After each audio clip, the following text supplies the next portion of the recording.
Hello and welcome back to 30 Days of Halloween. And today we're looking at the tradition of trick-or-treating and how it came about. So originally, Britain was a Celtic country. And some of the traditions of the Celtic countries cross over with what we see as modern day Halloween. The original date for All Hallows Feast moved from the 13th of May, which is a date of a Roman festival called Lemuria, and moved to the date of the 31st of August, the date of Samhain. I'll go into more details of that in another video. Today we're just concentrating on trick-or-treating. So let's move to the tradition of going around people's doors and knocking. So this can date back to the medieval times. There was two traditions, souling and guising, and the two combine give us what looks very familiar to today's trick-or-treating. So November the 2nd was originally designated by the Catholic Church as a time to remember souls in purgatory. Soul cakes are thought to have been given to visitors in return for spoken or sung prayers for a family member who is in purgatory. Some Christians still believe in this place today. It's a place where people are suffering or compensating for their sins before they go to heaven. And in medieval times, poor people would knock on rich people's doors, exchange for soul cakes, a sweet pastry. They would offer prayers and song for the souls stuck in purgatory. Most of our knowledge about souling comes from the United Kingdom in the 19th century, although the custom began much earlier in history and occurred in continental Europe as well as the UK by the 1800s. The event seems to have lost the connection to souls apart from the name of the cakes, but it still has links to Christianity. Another development in the history of the tradition was the creation of a song as opposed to a song prayer about the soul cakes and souling, and this is the song you're listening to in the background.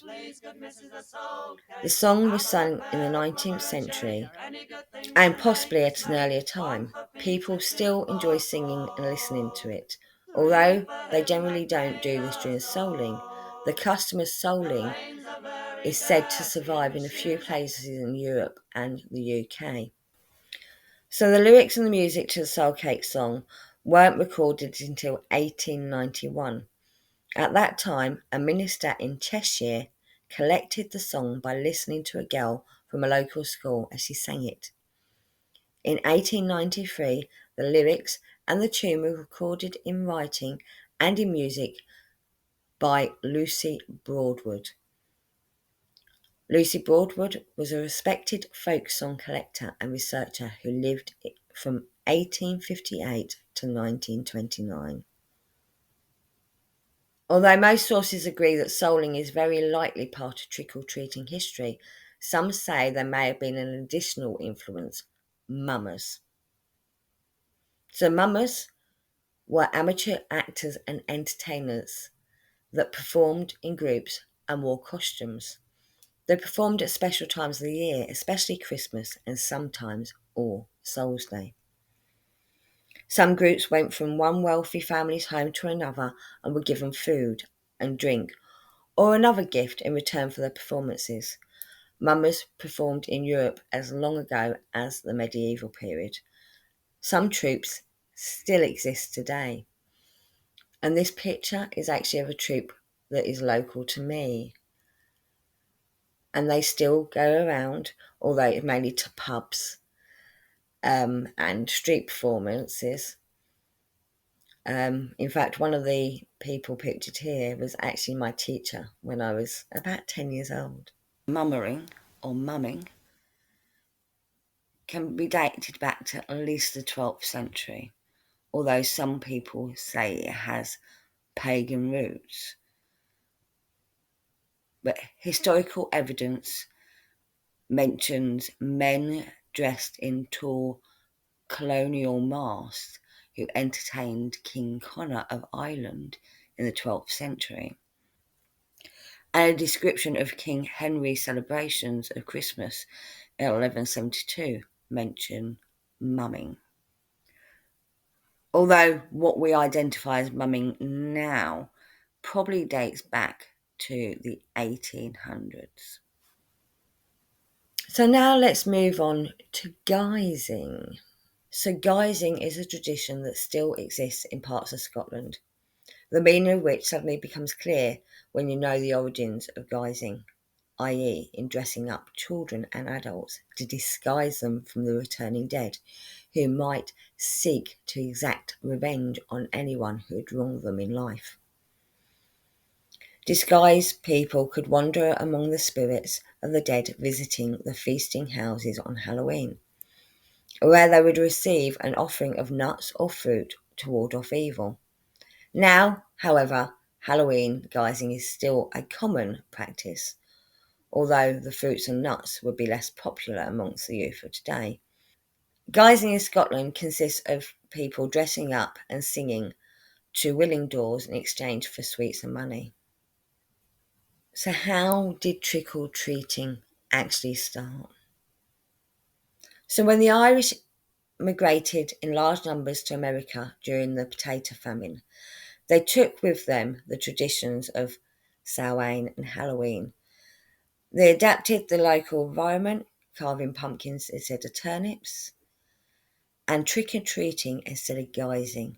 And so American culture embraced Halloween, so much so that they dominate the popular culture that is now feeding back to us.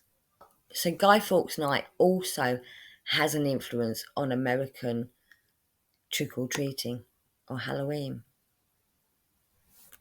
So Guy Fawkes Night in the UK commemorates the foiling of the Gunpowder Plot in 1605. British children wore masks and carried effigies while begging for pennies.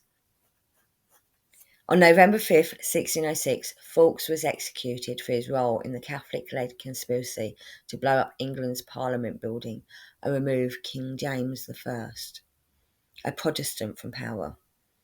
On the original Guy Fawkes Day, celebrated immediately after the famous plotter's execution, communal bonfires or bonefires were lit to burn effigies and the symbolic bones of the Catholic Pope.